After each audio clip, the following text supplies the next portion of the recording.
So Sam, you have a very rich CV. Please take us quickly through your background, starting with your name, and tell us how you arrived at sounding the alarm about biological research, which culminated in your piece in Salon. My name is Sam Husseini. I'm an independent journalist.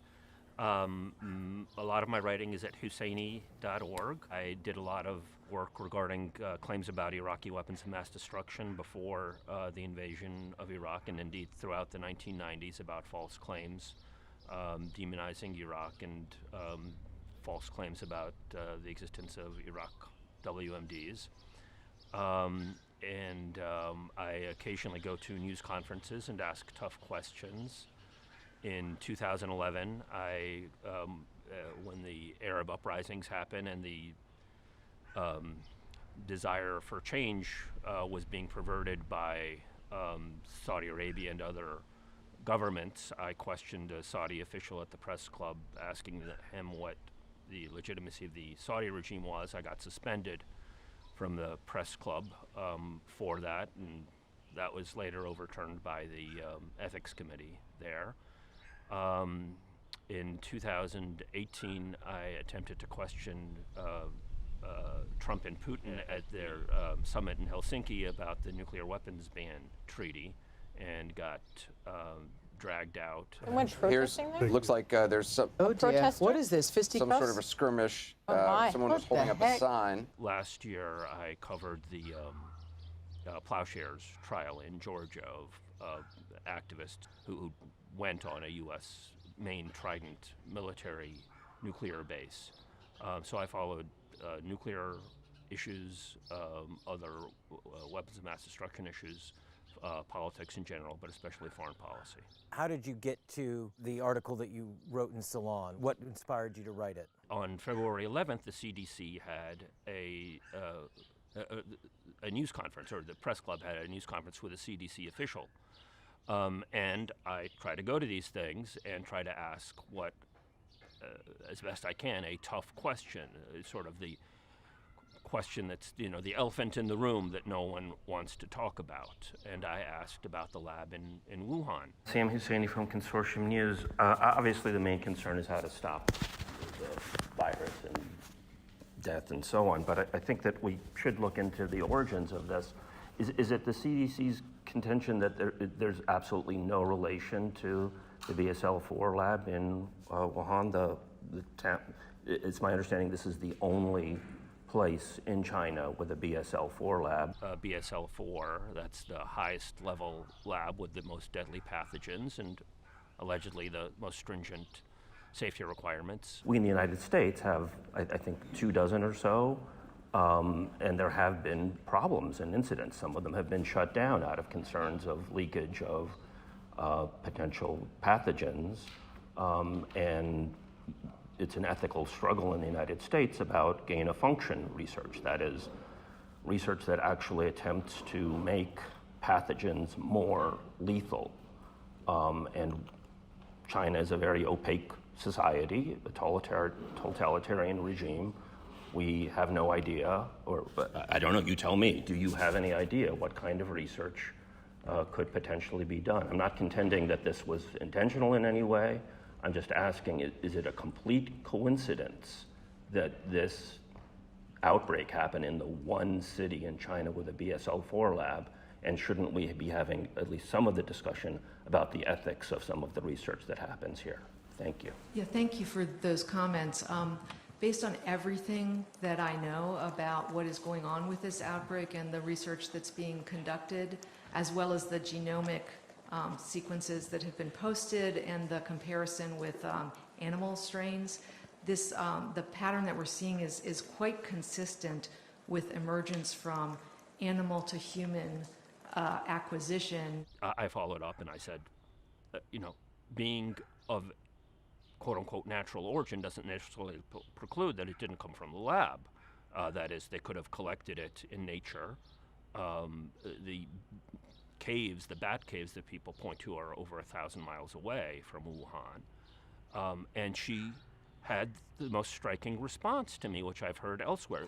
In the midst of new infections, it is very common for rumors to emerge, that can take on a life of their own. So as you mentioned, a laboratory and the center of what else is happening in that province, I'm reminded of concerns we heard when I was in Sierra Leone in 2014 with the Ebola response. There was a concern that there was a hemorrhagic virus research center in Sierra Leone, and maybe that's where the virus had come from. It was a key rumor that had to be overcome in order to help control the outbreak. So based on everything that I know right now, I can tell you the circumstances of the origin really look like animal to human. But your question, I heard. It struck me as an incredibly defensive answer meant to shut down a legitimate line of inquiry rather than a forthright answer. In terms of the question about gain-of-function research and laboratory issues, very important for us as a scientific community to have practices that protect researchers and their laboratory workers as well as the community around them, and that we use science for the benefit of people. So I am closely involved in this response, and everything that I've seen so far is very consistent with the animal to human spread that we've seen in other zoonotic origin. I was still focusing on the narrow questions about the election at that point, but I started digging further and further into it, and it culminated ultimately with my first Salon piece. We are being generally assured from many quarters that there's no reason to believe this virus is anything other than a quote-unquote zoonotic pathogen from a food market in China. Others, including U.S. administration officials recently, have hinted at the possibility that this was an accidental release from a lab in Wuhan. Is there any reason to be confident that these are the only two explanations? I don't think those are the only two explanations. I think that there are three plausible explanations, and I think that people making claims on different sides might have ulterior motives. And I wouldn't believe the Wuhan lab explanation simply because government officials say so. That to me does not necessarily increase the veracity of that explanation. You don't have a particular interest in pinning this on China, right? You don't think this is like an actionable thing, we should be going to war with China. You're not arguing that. Not at all. I think that many people who are saying things like that, primarily in the U.S. right, like Tom Cotton, but also Democrats as well. Chris Murphy put out a letter basically fingering the lab in Wuhan. And when Cotton does it, it's particularly vociferous and talking about the secrecy of these Chinese labs and how dangerous they are, and explicitly saying how, in contrast to our labs, which are open and trying to create vaccines to benefit humanity and so on. And I think that that's totally wrong. The lab work that's done, this kind of lab work is dangerous, whether it's done in a Chinese lab or a U.S. lab.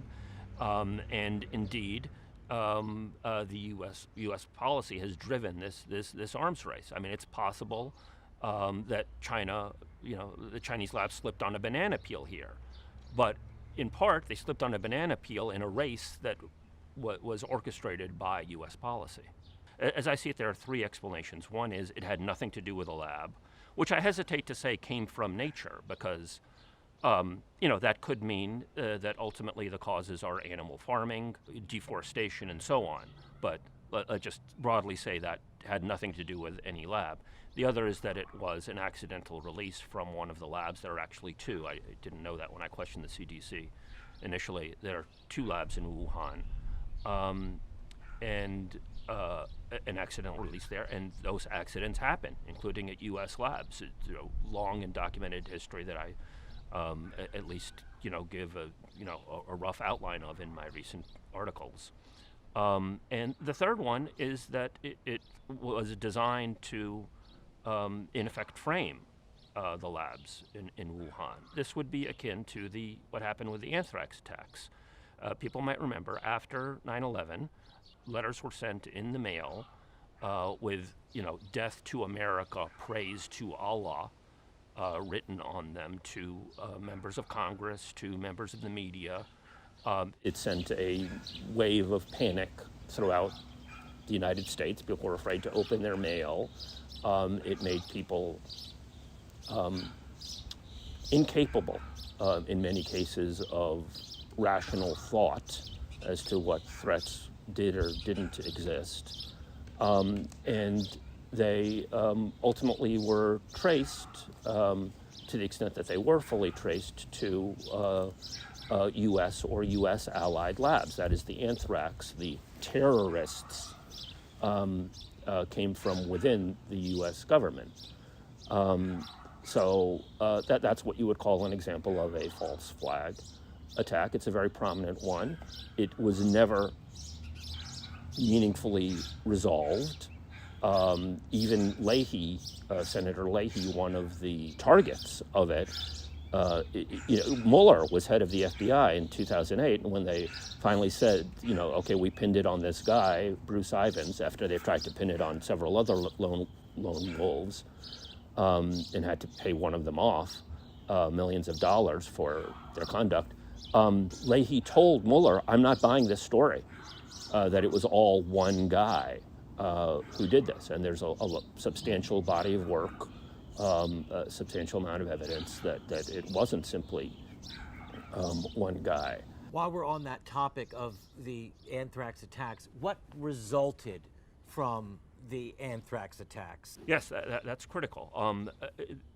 After the 9/11 attacks, a lot of people in the United States felt besieged and traumatized, and this was very adroitly exploited by the Bush-Cheney administration, including the anthrax attacks.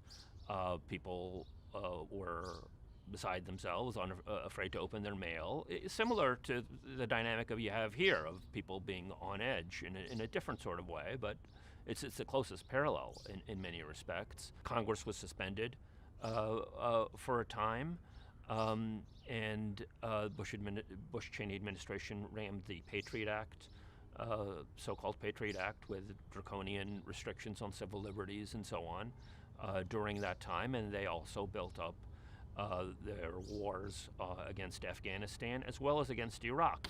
You've worked for a number of progressive media outlets and media watchdog outlets like Fairness and Accuracy in Reporting. But it seems there's a kind of a new sort of myopia from traditionally progressive venues where a number of issues related to the pandemic are concerned. One of these in particular is the possible laboratory origin of the coronavirus. What explains this attitude? How has this been politicized? I think part of the answer to that is the sort of dwindling of independent thought in left of center circles coming out of the Russiagate and then Ukraine-gate situations, where a lot of people just are so compulsively, quote-unquote, anti-Trump that they aren't sorting out facts and seeing where stories are coming from and who's pushing them. And I think we saw significant sectors of liberal and progressive media become, in effect, implements of the DNC as a result of that process. And I think that it's been in sort of different quarters and in different ways, but similar. You have a process now where people are sort of reflexively saying, we don't want to do anything that will damage U.S.-China relations or that will be used by the pro-war sections, especially of the U.S. right, in terms of China relations. So I think that there's been a tremendous and it doesn't make sense to me because, it's an empirical question. To me, and I think that in certain quarters in the mainstream, there has been a hysterical attempt to squash the possibility that it had something to do with the lab. And again, that something could be either it came out of the labs or they're being framed. And I think that there's been an incredible lack of inquisitiveness and honest inquiry on those questions across the political spectrum. So let's just get down to some of the basics. What is gain-of-function research? And what is a biosafety level 3 or level 4 lab? Who runs them? Where are they? Sure. Gain-of-function research is something of a technical euphemism. It means that you're trying to make it more deadly. So you take a virus, for example, that is deadly but isn't airborne, and you make it so that it becomes airborne. So you have increased its functionality, you've increased its deadliness, and this is presumably a scientific accomplishment. The person who wrote the U.S. implementing legislation for the Biological Weapons Convention, Francis Boyle, calls this criminal, a criminal enterprise. It's similarly derided by an eminent scientist, Richard E. Bright, at Rutgers University. And there's been periodic concern, even in the mainstream literature, when a scientist in the Netherlands and another one at the University of Wisconsin in 2001 managed to use animal passages. That is, they took a virus and then forced it through several ferrets. Ferrets have a respiratory system that's similar to humans. The New York Times had an editorial called "An Engineered Doomsday." Their concern was that it shouldn't be published because then either through lab accident or the terrorists can get a hold of it. Again, they ignore the other option, which is what happened with anthrax, that it came out of the government. So gain of function increases the lethality of pathogens such as these viruses. And what are biosafety level 3, 2, 3, 4 labs? What do they do, and where are they located? There are probably hundreds of them. I believe that there are at least 70 BSL-3 and BSL-4 labs in the United States. They are the highest, with the allegedly the most stringent requirements in terms of airflow, suits that are worn, and so on. They are extremely expensive facilities that deal with deadly pathogens and do this kind of research. They exist increasingly all around the world. I don't think that there exists a definitive list of them. I don't think that there exists completely definitive requirements as to the conduct, although there's certainly some guidelines. The ones that we know of are government ones. Fort Detrick had an accident just last year. They have a new facility coming online that's apparently the most expensive and largest in the world. But they're also corporate. I'm sure that governments have some that are undeclared.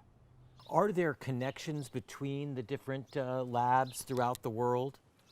There are, and sometimes it's a cause for concern. After there was some publicity to accidental releases at the CDC facilities and other facilities in 2014, and after the Ebola outbreak in 2014, the U.S. stopped funding this gain-of-function work. The NIH did. But they made exceptions. One of the exceptions that they made involved work done by the University of North Carolina and the center, the virology center in Wuhan, as well as Harvard University. And so the gain of function studies continued in those places. The gain of function studies continued, and there was never a ban on gain of function work. There was simply a pause in funding by the NIH of gain of function work, but there were even exceptions to that. And the funding of the lab in Wuhan, done also with USAID. But isn't NIAID, isn't Fauci's lab involved? Yes, they granted the exemption for the funding, but the actual money was through USAID, which is basically the State Department, as well as a group called EcoHealth Alliance. And this work was that kind of work, gain-of-function work. So they worked with viruses, with the labs in Wuhan, with U.S. universities, in order to make deadly pathogens potentially more deadly, ostensibly to protect, to say, what are the curveballs that nature can throw at us so that we can be better prepared so that we can fight against them? What are the curveballs that the terrorists can throw at us so that we can be better prepared? That's the ostensible reason, but they've, as we've seen, totally failed in their ostensible purpose. They've succeeded in creating more deadly pathogens, but they haven't succeeded in protecting us. what is the EcoHealth Alliance? It sounds very nice. It Yeah, sounds right. very crunchy. Right, exactly. That's the problem with these things. EcoHealth Alliance funded, among other things, this work in Wuhan. For example, they go to these bat caves, collect pathogens, collect deadly things, and then take them to study them, and then they tinker with them. Again, this is ostensibly to prevent a pandemic, but if the labs themselves become a transmission site through which they enter the human population, then they become an accelerant. They become the source of the problem. EcoHealth Alliance funded lab work in Wuhan and elsewhere.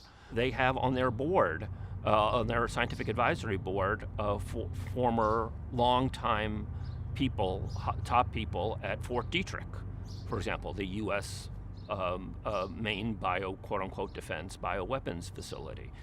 They get major funding from Colgate-Palmolive and Johnson & Johnson, which have various interests in deforestation, as well as other factors that could be part of the threat here. And in a way, by trying to find this lab solution to deforestation and animal farming posing some threats, instead of scaling back those things, they're accelerating another thing, this lab work, which could itself become, regardless of the cause of this pandemic, that work is a total threat. What is NIAID's role? What is Tony Fauci's role in this? Well, to the extent that I've been able to determine it, there have been alarms raised by scientists for years. There was a letter in 2005 signed by over 700 scientists to the NIH, basically saying, you're perverting our field here with all of this funding of all of this so-called biodefense work. And biodefense is largely indistinguishable in many cases from biowarfare, because you have to create the weapon in order to figure out how to defend against it, is the logic as it goes. So they've in effect tried to find this loophole, which we can get into, around the legal constraints that should be preventing them from doing this kind of work. So these 700 scientists put out this statement saying, especially since 9/11, since the anthrax attacks, you're perverting our field with all of this funding. And it was Fauci who responded to that at the time. And he basically said the American people, through their political leadership, that's the Bush-Cheney administration he's talking about, have told us that they want this work done. Now, it can either be done through completely through the Pentagon and other U.S. government agencies, or we can have a seat at the table. So we're going to have U.S. military agencies, right? Correct. Yeah. Or even the other possibilities are either the CIA or the black budget or the nuclear weapons labs are probably involved in this, or almost certainly involved in this as well. So Fauci basically told these 700 scientists to put up or shut up, and this was the direction that this scientific field was increasingly going to move into. And every year there has been, since 9/11, there's been at least $5 billion spent on this quote-unquote bio defense generally. Now, I don't know how much of that is gain-of-function work. But biodefense generally, there's been at minimum $5 billion a year. A cardinal rule is stated goals are not actual goals in the political realm. They say that they want to do one set of things, protect the American public against the bad terrorists, when in fact their goals are geopolitical domination and so on. So I think that this is another instance of that. It's not hard to imagine that this would have created a kind of bioweapons arms race. Absolutely, and that's totally key. The U.S. allegedly got around the Bioweapons Convention by saying we're doing this for defensive purposes. There are exemptions in the U.S. law that Francis Boyle wrote and the Bioweapons Convention, but the word defensive isn't in there. It says for peaceful purposes, as Professor Boyle will be very happy to emphasize, that the law that he wrote does not have an exemption for defensive work for exactly this reason. So that they are, quite arguably violating it. But the U.S. did so brazenly, and of course every other country, including China, including Russia, including the UK, France are the main other countries doing it. Israel as well, but Israel never even signed the Bioweapons Convention. They all got the message that, okay, we can do this exception to the Bioweapons Convention, so we can get around it by just simply claiming that it's for defensive purposes. There's sort of a scientific failure, and there's been a media failure. For example, the president of EcoHealth Alliance was on Democracy Now! Not too long ago, and this was, I believe, April 16th. And this was the first time that Democracy Now!, ostensibly the premier flagship of progressive thought in the United States, shared with their audience that there was a lab in Wuhan that could conceivably have been the cause of the pandemic. They had made one reference to it, I think, on April 6th that said, that credited the lab with discovering the coronavirus, but not ever saying, the notion that the lab was the source was dismissed by USA Today, by the Washington Post, by all these outlets in very snarky, dismissive ways that just simply that even predated but then echoed off a very narrow set of scientists who themselves are largely, like EcoHealth Alliance, involved with this work, and that want to dismiss any scrutiny in this area as rumors or a conspiracy theory, or, and that to me, it goes against science and legitimate inquiry, and it goes against journalism. You mentioned a February 2020 letter to the medical journal Lancet. Can you describe its contents and who some of its authors were?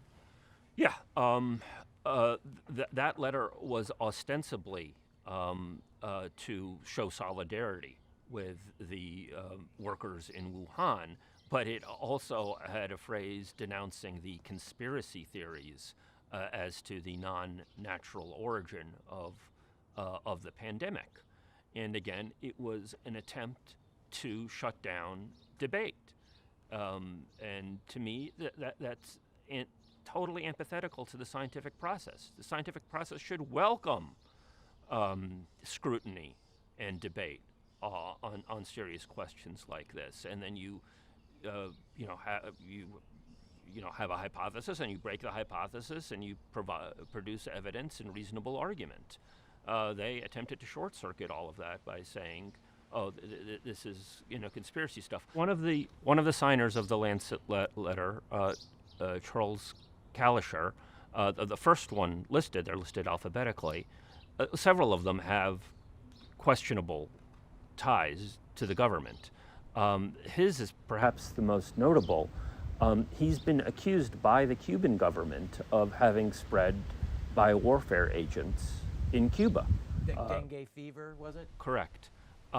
He denies the charge, of course, but it's remarkable that that's out there. And others have more subtle ties. Peter Daszak, who's the president of the EcoHealth Alliance, was one of the signatories. Other people who are involved in biodefense, quote-unquote biodefense work, were among the signers. It's quite notable that you have, among the loudest voices, people who have some level of U.S. government connection or other questionable things in their background along these lines, trying to shut among down the this loudest debate. voices denying the possible lab Denying origin. the possibility that this had anything to do with any kind of lab work. You wrote about a piece in the journal Nature Medicine. Who is Robert Gary? Robert Gary's a very interesting character. He seems to keep popping up at politically convenient locations. He happened to be in West Africa doing lab work when the Ebola outbreak happened there. I found an interview with him with James Carville, the Democratic Party operative, about the Ebola outbreak that was just remarkable for one given by a scientist. It was basically talking about how we really needed to,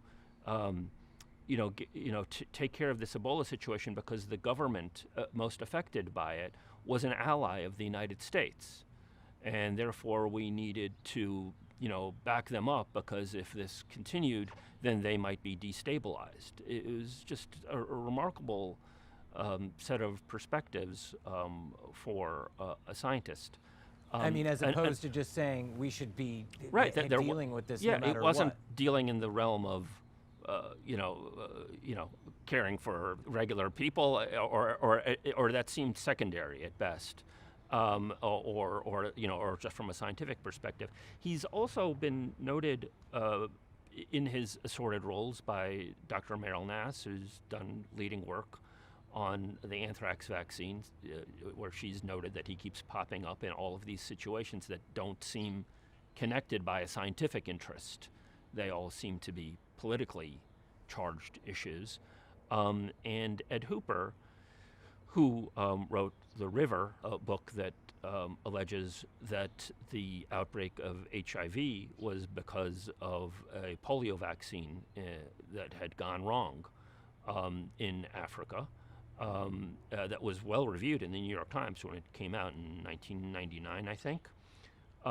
He says that Robert Gary acted in completely bizarre fashion with him that seemed more akin to spook work when Hooper was trying to study the origins of the AIDS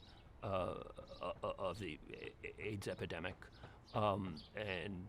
So several people have raised substantial questions about his role as a scientist. And what did was he a part of this article? What was the article in the Nature Medicine journal? It purported to say that this was not that the novel coronavirus is not a laboratory construct, but it seemed to have done so simply by saying that it wasn't technically genetically engineered. But as many people have noted, that those two things are not the same. It can come out of a lab without necessarily being genetically engineered. So it was a very disingenuous, at best, article, if not outright false.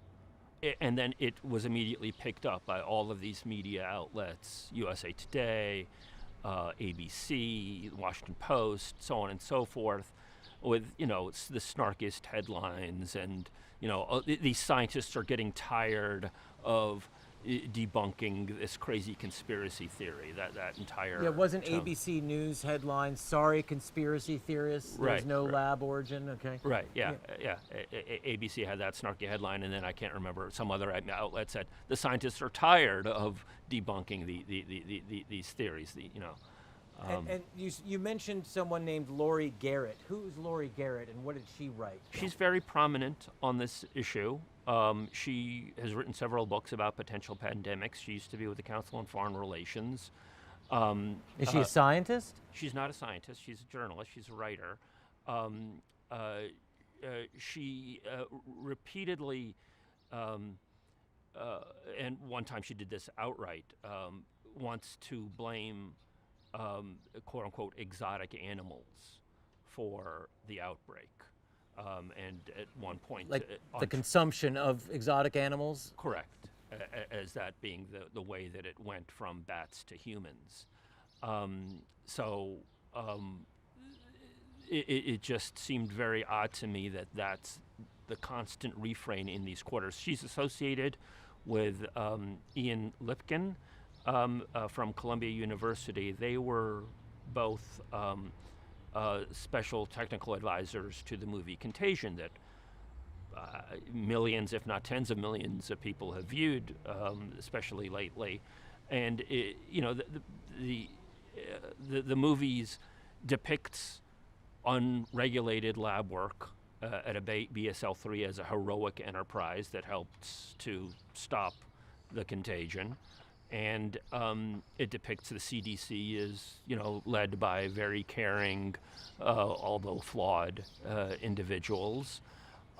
It depicts the Army fairly positively, and indeed it gives thanks to the Pentagon as well as the CDC, and it was funded by the state of Georgia, which is where the CDC is located. What's the overall impression one gets from contagion? The overall impression that one gets from contagion is that unregulated lab work can be heroic, and that the threat is deforestation and animal farming, and animals. That bats. That's how the movie ends. It's transmitted from a bat to a pig that a chef touches, and then he shakes hands with an American woman who jumps on a plane and heads to the United States, and that's how the outbreak fundamentally begins. But interestingly, what we've been learning from virologists, and what I'm sure you've been seeing in your work, to actually make the leap from just a pig to a bat to a human, it requires much more gain of function than just that. To do that sort of thing, we've discovered might take hundreds of years for it to kind of happen naturally. But it's just the sort of work that's being done in these labs to artificially create that situation, which may not even ever happen ordinarily.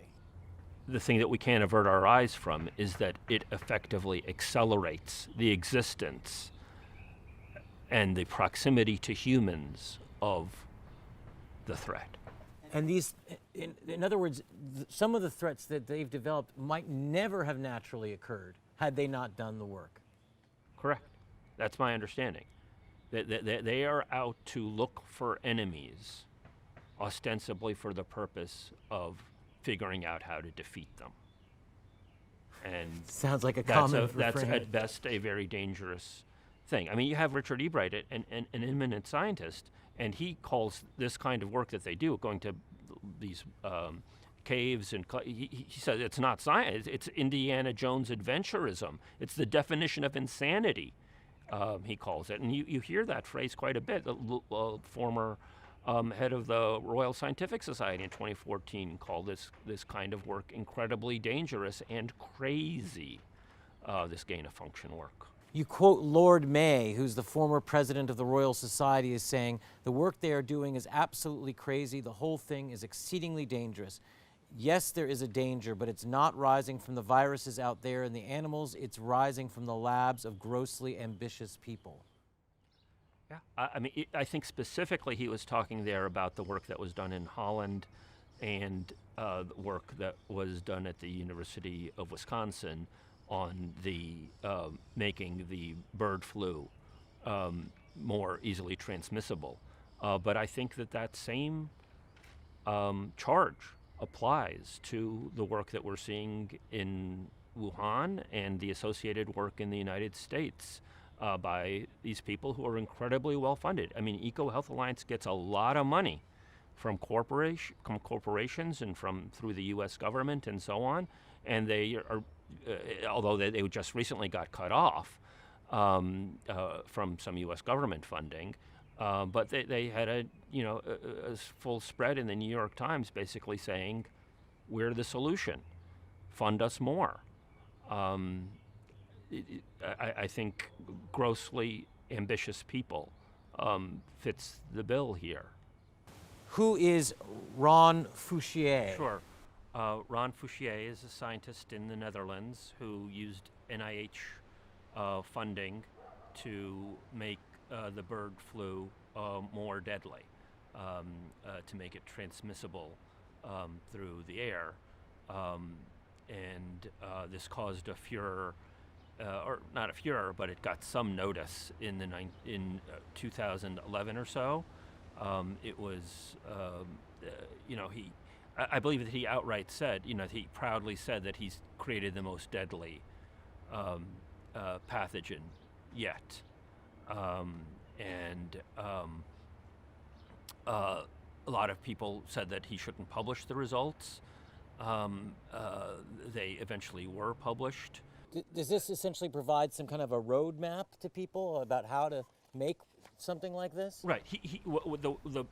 The work that he did was using ferrets to passage a virus through a series of ferrets, in this case the bird flu, until it became transmissible by air, so that it would mutate until it acquired that capacity and would be able to infect humans.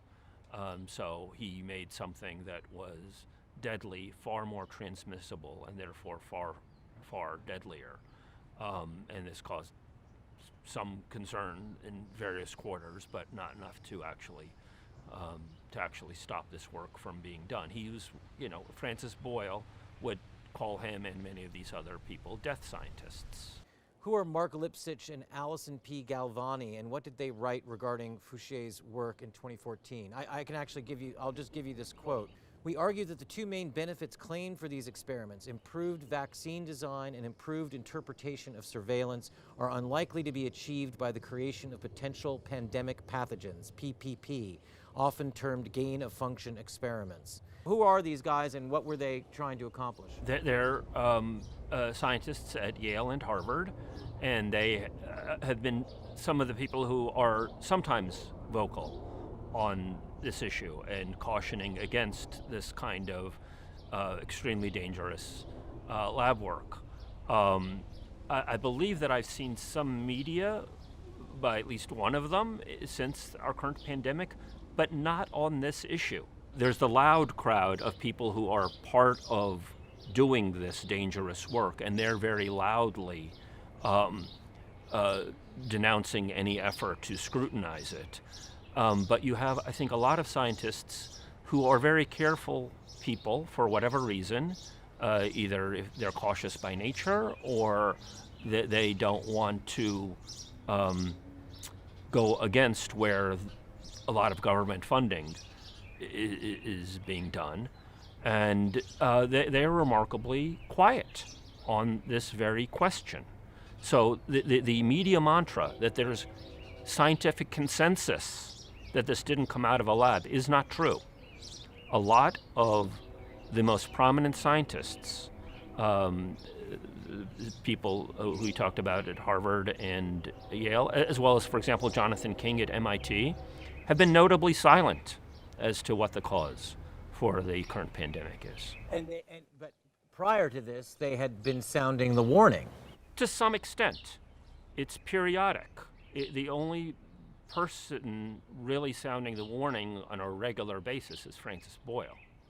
And to some extent, Richard E. Bright and a few others. But a lot of these, names at more prestigious institutions, for, again, whatever reasons, have denounced the work in some set of circumstances, but not nearly as regularly, and less and less frequently as the years go by, whether that's because the field is changing, because of the funding priorities as implemented by Fauci and others, or for other reasons, is somewhat speculative, but that's certainly the dynamic. Now, there have been journalists who've covered this. Who is Allison Young, and what was her beat? Allison Young worked at USA Today, and from, I believe, 2014 to 2017, she wrote a series of articles about lab accidents in the United States at the CDC, at how they are shrouded in secrecy, at Tulane,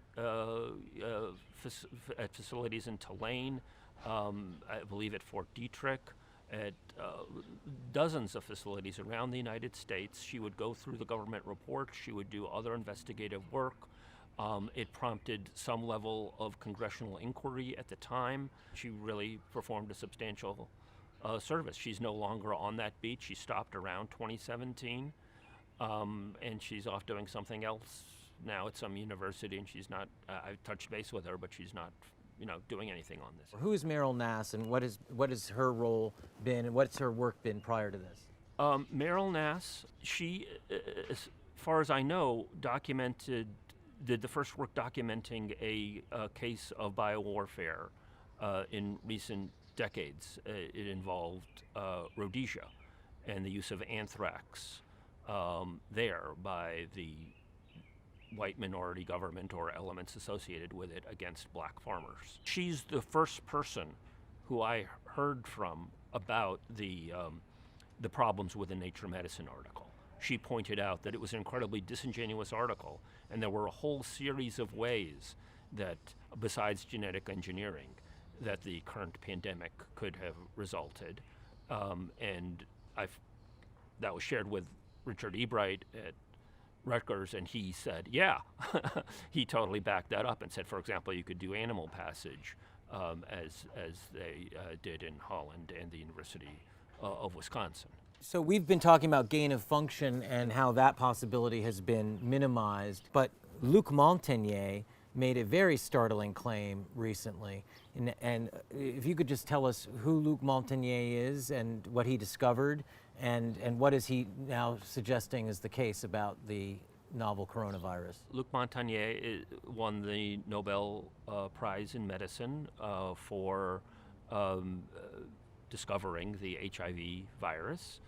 And he recently has said that he believes that the current novel coronavirus is genetically engineered, and that it has elements of HIV and other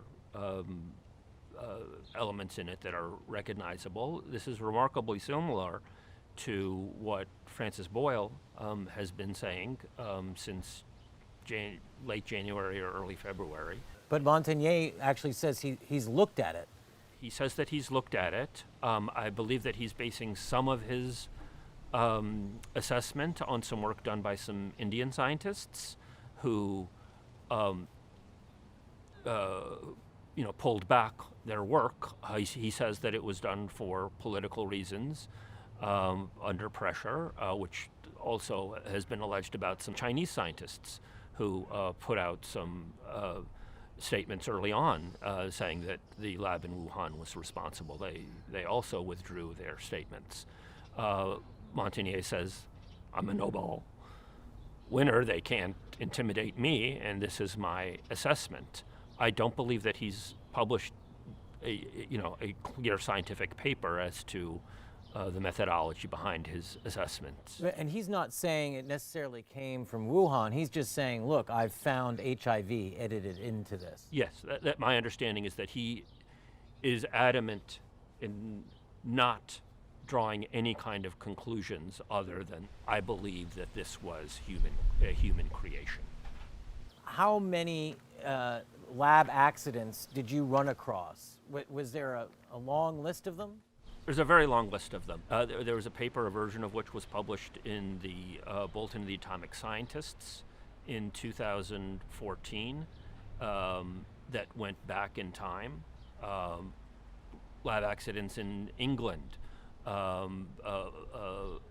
foot and mouth disease, other that happened 4 kilometers away from a biosafety lab. Assorted other things that happened throughout the years, and again through the reporting of USA Today. We're talking about hundreds of accidents that we know about. That we know about, and the literature says that this could well be the tip of the iceberg. These are the things that get reported. These are the things that see the light of day. So we don't know what else is out there that has happened and that has been either ignored or hushed up. I mean, a lot of lab accidents they might not even know. I mean, the lab accident in Wuhan, if it came out of a lab in Wuhan, they well, could just somebody didn't take quite the proper precaution they could have, and they wouldn't know that they made a mistake and somehow a pathogen got out of the lab. That's perfectly plausible. Is the answer, given the safety problems, and given that their research seems to be spurring a kind of arms race, a bioweapons arms race, and given that we are artificially accelerating dangers that we might not ever need face, is is your answer in looking at all this to really dismantle these biodefense labs? I mean, is that where we as a people what we should be agitating for? I think at minimum there should be a stop on the gain of function work. And there was a pause in funding from 2014 to 2017. It was lifted in 2017. But that was just a pause in funding. I think what needs to stop is the actual gain of function work, at least until a proper assessment is made. And again, it presumably violates the Bioweapons Convention. So those conventions need to have genuine teeth put into them. Now, I don't know what other portions of biodefense work are good and relevant.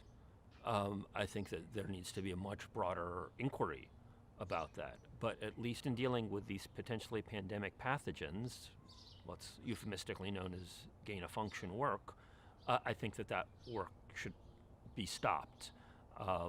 Francis Boyle would probably go further and say that people involved in that need to be prosecuted. And I think a broader assessment needs to be done about what if any elements of biodefense work are legitimate. So once the cat is out of the bag, could you ever even stuff it back in? You were talking about regulation, you were talking about we need to know more, but we could stop this all, theoretically say it has to stop, but people know how to do it. So can you ever really stop it? Well, it's funny that you say that because people used to talk about biological and chemical weapons as the examples of people having succeeded in putting the cat back in the bag. And it seems that didn't happen, that it just simply morphed into a whole set of pretexts. So ultimately, the problems are questions of partially of science and partially of media and getting information out, but largely of global governance, of what meaningful implements you can use to stop these sorts of dynamics of these governments accelerating these weapons arms race. And sometimes it's a mutually beneficial thing. I mean, when I got kicked out in Helsinki, my question was about the nuclear weapons ban treaty. This is a treaty backed by 122 countries. The group behind it won the Nobel Peace Prize. And Trump was never asked about it. To my knowledge, Putin was never asked about it, about why are you stopping this? And they're stopping it because that's how they derive their power, by having these weapons. That's how the United States the government derives a great deal of geopolitical power, and that's how Russia derives a great deal of geopolitical power. And so they enter into this dance of death that effectively, pushes down other people. And you could have a very similar dynamic now with bioweapons. Okay, my final question. Given all the happy outcomes for state and monopoly power all over the world, including massive wealth transfer upwards, shuttering of small business, the repression of dissent, et cetera, and given, I have to say, what appears to be the foreknowledge on display in oddly prescient international exercises like Event 201.